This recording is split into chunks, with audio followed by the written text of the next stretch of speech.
उत्तर प्रदेश की शिक्षा नीति और लाखों मासूम बच्चों का भविष्य और राज्य की सियासत में छिड़ा महासंग्राम। दोस्तों, आज हम एक ऐसे मुद्दे पर बात करने जा रहे हैं जो सीधे तौर पर हमारे ग्रामीण भारत और आने वाली नस्लों की बुनियाद से जुड़ा है। उत्तर प्रदेश की सरकार ने हाल ही में बेसिक शिक्षा विभाग के तहत संचालित और हजारों सरकारी प्राथमिक और उच्च प्राथमिक स्कूलों के मर्जर का फैसला किया है। सरकार का तर्क है कि जिन स्कूलों में नामांकित बच्चों की संख्या 50 से कम है या जहां बुनियादी ढांचा बदहाल है, उन्हें पास के 1 किलोमीटर के भीतर स्थित बड़े और बेहतरीन संसाधनों वाले स्कूल के साथ जोड़ा जा रहा है ताकि पठन पाठन की गुणवत्ता में सुधार किया जा सके। इस नीति के तहत राज्य भर में लगभग 5,000 से 10,000 ऐसे प्राथमिक और उच्च प्राथमिक विद्यालयों को चिन्हित करके उनके प्रशासनिक और शैक्षणिक विलय की प्रक्रिया को शुरू कर दिया गया है। योगी आदित्यनाथ यानी बीजेपी की सरकार का कहना है कि यह कदम राष्ट्रीय शिक्षा नीति 2020 की सिफारिशों के अनुरूप संसाधनों के सही इस्तेमाल के लिए उठाया जा रहा है। लेकिन जैसे ही आदेश धरातल पर उतरा,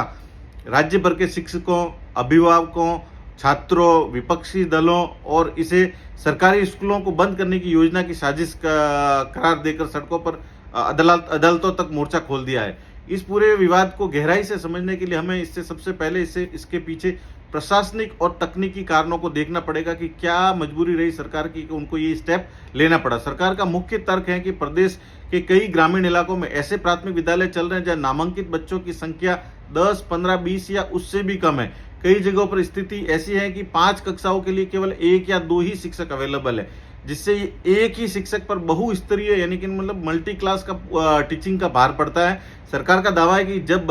50 से कम बच्चों वाले स्कूल के पास किसी के 100 या 200 बच्चे वाले बड़े स्कूल में मिला दिया जाए तो वहां शिक्षकों की संख्या को पर्याप्त रूप से संपूर्ण किया जा सकता है या वहां पे शिक्षकों को बढ़ाया जा सकता है, या फिर डिजिटल क्लासरूम हो, खेल के मैदान हो, स्मार्ट बोर्ड हो जैसी आधुनिक सुविधाएं वहां दी जा सकती है। शिक्षा विभाग का यह भी कहना है कि इस प्रक्रिया से किसी भी स्कूल का UDISE कोड खत्म नहीं किया जा रहा है और यदि भविष्य में उस गांव में बच्चों का नामांकन बढ़ता है तो पुरानी इमारत में दोबारा से कक्षाएं शुरू की जा सकती है। इसके अलावा जो पुरानी और खाली इमारतें बचेगी वहां बाल वाटिकाएं, आंगनवाड़ी केंद्र स्थापित किए जाए ताकि 3 से 6 साल के बच्चों को बुनियादी शिक्षा के साथ साथ शारीरिक विकास के लिए भी आंगनवाड़ी जैसी सुविधाओं के साथ जोड़ा जा सके सीधा। लेकिन इस नीति का दूसरा पहलू और जमीनी प्रभाव बेहद गंभीर और चिंताजनक है। मेन इसका कारण है कि क्योंकि शिक्षा से जुड़ा हुआ है, वो भी ग्रामीण शिक्षा से। तो शिक्षाविदों और बाल अधिकार कार्यकर्ताओं का मानना है कि इस कदम का सबसे बड़ा असर गरीब, दलित, पिछले और हाशिए पर खड़े उस परिवार पे पड़ेगा जो अपने बच्चों की पढ़ाई नहीं कर पा रहे ढंग से। भारत का शिक्षा अधिकार कानून 2009 यह स्पष्ट प्रावधान करता है कि प्राथमिक शिक्षा स्तर कक्षा 1 से 5 का स्कूल हर बच्चे के घर से 1 किलोमीटर के दायरे में और उच्च प्राथमिक शिक्षा का स्कूल हर घर से 3 किलोमीटर के दायरे में होना चाहिए। जब किसी गांव का अकेला सरकारी स्कूल बंद करके उसे दूसरे गांव या हाईवे के पास स्थित स्कूल में मिलाया जाएगा तो बच्चों के लिए दूरी और सुरक्षा की समस्या और गंभीर हो जाएगी। खासकर ग्रामीण इलाकों की छोटी बच्चों के लिए दूर जाना असुरक्षित माना जाता है, जिन्हें उन्हें ड्रॉप आउट यानी कि पढ़ाई बीच में छोड़ने का खतरा बढ़ जाता है, कई गुना बढ़ जाता है। इसके अलावा जंगलों, नदी नालों, रेलवे क्रॉसिंग और व्यस्तम सड़कों को पार करके बच्चों को पास के स्कूल में जाने के लिए ये भी एक नामुमकिन सा चैलेंज है उनके लिए। जन दबाव और चौतरफा विरोध देखते हुए उत्तर प्रदेश सरकार और बेसिक शिक्षा विभाग ने इस योजना में कुछ ढील और संशोधन करने का प्रावधान पेश किया है। योगी सरकार ने यह स्पष्ट किया कि जिन स्कूलों में 50 से अधिक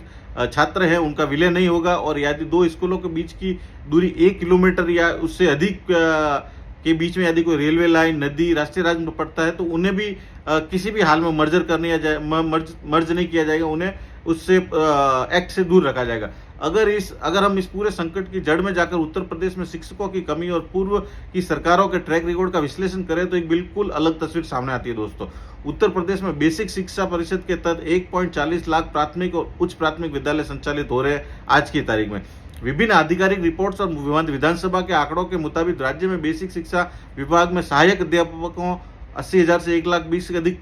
पद खाली पड़े हैं। वही 2018 की 69,000 शिक्षक भर्ती के बाद प्रदेश में पिछले कई सालों से कोई बड़ी शिक्षक भर्ती नहीं हुई, मतलब उसको भी 7-8 साल होने को आए। प्राथमिक शिक्षक भर्ती का विज्ञापन जारी नहीं हुआ है। DLD और TET के पास लाखों प्रशिक्षित लोग बेरोजगार घूम रहे। शिक्षक भर्ती की मांग को लेकर लखनऊ के इको गार्डन में प्रदर्शन करते आ रहे हैं जो बेरोजगार है, जिन्होंने ये शिक्षक भर्ती की जो ऑलरेडी जो डिग्री होती है वो कर रखी है लेकिन भर्ती नहीं आने के कारण वो बेरोजगार है। अगर सरकार का पर्याप्त शिक्षकों की भर्ती नहीं करती तो हर कक्षा के लिए एक शिक्षक तैनात करती तो सरकारी स्कूलों में पढ़ाई का स्तर और सुधारा जा सकता था। अभिभावक अपने बच्चों को प्राइवेट स्कूलों में भेजने के बजाय सरकारी स्कूलों में भेजना पसंद करते, लेकिन शिक्षकों के पद खाली रहने की वजह से सरकारी स्कूलों का स्तर गिरा है, जिससे नामांकन घटा है। अब उसी कम नामांकन को आधार बनाकर स्कूलों को बंद या मर्ज किया जा रहा है, जिसे शिक्षिकाविदों और ने एक दुष्चक्र का है। पूर्व की सरकारों के रोल की बात करें तो समाजवादी पार्टी यानी कि पिछली सरकार में चाहे अखिलेश यादव हो मुख्यमंत्री या फिर मुलायम सिंह यादव हो के कार्यकालों के दौरान ग्रामीण इलाकों में साक्षरता दर बढ़ाने के लिए बड़े पैमाने पर गांव-गांव में सर्वे शिक्षा अभियान के तहत नए प्राथमिक विद्यालय खोले गए थे। बसपा शासन काल में यानी कि मायावती के शासन काल में भी दलित और पिछड़ी बस्तियों में नजदीक प्राथमिक विद्यालयों की स्थापना की गई थी, ताकि सामाजिक रूप से वंचित तबका शिक्षा की मुख्य धारा से जुड़ सके और अपने हक के लिए जान सके कि उसके नागरिक हक क्या है। वहीं सपा सरकार के समय में भी स्कूलों के इंफ्रास्ट्रक्चर और कन्या विद्याधन जैसी योजनाओं पर जोर दिया गया था। हालांकि पूर्व की सरकारों के दौर में भी गुणवत्तापूर्ण शिक्षा और शिक्षकों की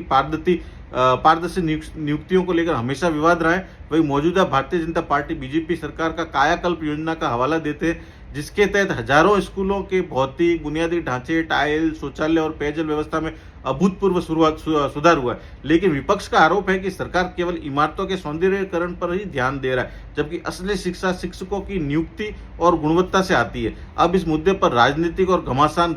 भावी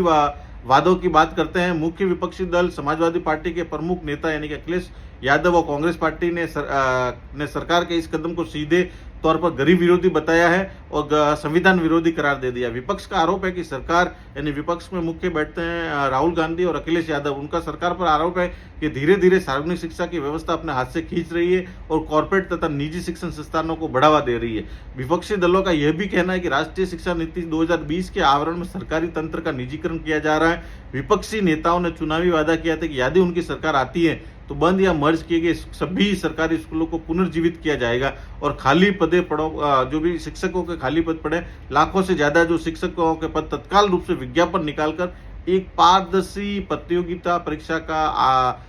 करके उनको लिया जाएगा। वही सत्तारूढ़ बीजेपी सरकार और उसके मंत्रियों का दावा है कि उनकी मंशा किसी भी स्कूल को हमेशा के लिए बंद करने का नहीं है, बल्कि संसाधनों को एकजुट कर हर बच्चे को विश्व स्तरीय शिक्षा देने की है। सरकार का वादा है कि आने वाले समय में इन समेकित स्कूलों का स्मार्ट क्लासरूम,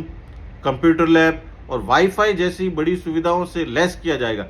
निष्कर्ष के तौर पर उत्तर प्रदेश में प्राथमिक शिक्षा प्रणाली इस समय एक ऐतिहासिक चौराहे पर खड़ी है दोस्तों। एक तरफ प्रशासनिक दक्षता, संसाधन प्रबंधन और बजट संतुलन का तर्क है, तो दूसरी तरफ वही मौलिक अधिकार यानी कि आर्टिकल 21A, सामाजिक न्याय, दूर दराज के बच्चों के पहुंच और बेरोजगारी से जूझते लाखों टीईटी पास युवाओं की उम्मीद। यदि सरकार को वास्तव में सरकारी स्कूलों में नामांकन बढ़ाए ना तो केवल इमारतों को मर्ज कर देना काफी नहीं होगा, सरकार को धरातल पे भी बहुत काम करना पड़ेगा। इसके लिए स्कूलों में गुणवत्तापूर्ण शिक्षकों की तत्काल नियुक्ति, मुफ्त परिवहन सुविधा, मिड डे मील के स्तर में बहुत बड़ा सुधार करना पड़ेगा और प्राथमिक स्तर पर निजी स्कूलों से मुकाबला करने लायक माहौल बनाना होगा। आने वाले समय में ये देखना बहुत दिलचस्प होगा कि महत्वपूर्ण होगा कि जनता के दबाव और कानूनी चुनौतियों के बीच उत्तर प्रदेश सरकार अपनी इस नीति को किस दिशा में आगे बढ़ाती है और प्रदेश के करोड़ों बच्चों का शैक्षणिक और भविष्य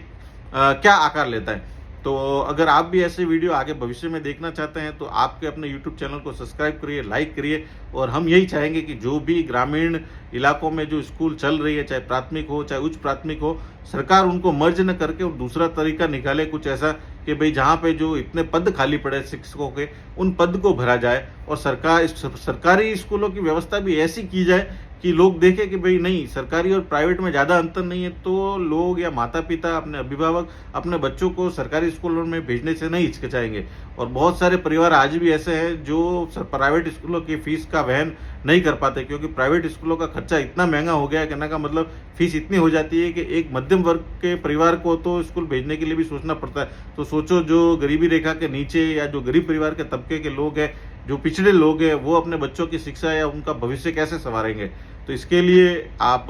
ये वीडियो आगे से आगे शेयर करें, अपने दोस्तों में शेयर करें, परिवार में शेयर करें, और पसंद आया हो तो लाइक करिए, सब्सक्राइब करिए, और कुछ सुझाव हो तो कमेंट बॉक्स में जरूर बताइएगा। थैंक यू दोस्तों, जय हिंद, वंदे मातरम।